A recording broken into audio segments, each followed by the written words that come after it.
আসসালামু আলাইকুম ওয়া রাহমাতুল্লাহি তাআলা ওয়া বারাকাতুহু। সম্মানিত দর্শক শ্রোতা, আজকের এই ভিডিওতে আমরা হযরত ওমর রাদিয়াল্লাহু তাআলা আনহুর ঈদ শপিংটা কীরকম ছিল, তিনি তার স্ত্রী, তার বাল বাচ্চা, তার পরিবারের ঈদ শপিং কী আঙ্গিকে করতেন, তাদের ঈদ শপিংটা কীরকম ছিল সেই সম্পর্কে আমরা খানিকটা আলোচনা করব। ঈদের আগের দিন রাতে খলিফা হযরত ওমরের স্ত্রী বললেন, আমাদের জন্য নতুন কাপড় না হলেও চলবে, কিন্তু এই ছোট্ট বাচ্চাগুলো ঈদের নতুন কাপড়ের জন্য কাটছে।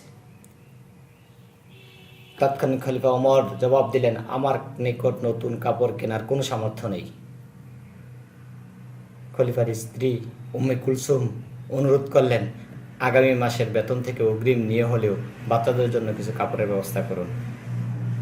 প্রেসিডেন্ট ওমর রাদিয়াল্লাহু তাআলা আনহু তৎকালীন অর্থমন্ত্রী হযরত আবু উবাইদা রাদিয়াল্লাহু তাআলা আনহুকে 1 মাসের অগ্রিম বেতন দেওয়ার জন্য চিঠি পাঠালেন। সমগ্র মুসলিম জাহানের খলিফা, যিনি অর্ধ পৃথিবী শাসন করছেন, তার এই ধরনের চিঠি পাঠ করে অর্থমন্ত্রী আবু উবাইদার চোখে পানি এসে গেল। কিন্তু উম্মতের আমিন হযরতে আবু উবাইদা বাহককে টাকা না দিয়ে সিদ্ধান্ত চেয়ে চিঠি পাঠালেন। তিনি লিখলেন, আমিরুল মুমিনিন, আপনি অগ্রিম বেতন বরাদ্দের জন্য দুটি বিষয়ে আমাকে ফয়সালা দিতে হবে। প্রথমত, আগামী মাস পর্যন্ত আপনি বেঁচে থাকবেন কিনা। দ্বিতীয়ত, বেঁচে থাকলে মুসলমানগণ আপনাকে খেলাফতের দায়িত্বে রাখবে কিনা। অর্থমন্ত্রীর এই চিঠি পাঠ করে হযরত ওমর এত কেঁদেছেন যে তার চোখের পানি দাড়ি বেয়ে বেয়ে নিচে পড়তে লাগলো।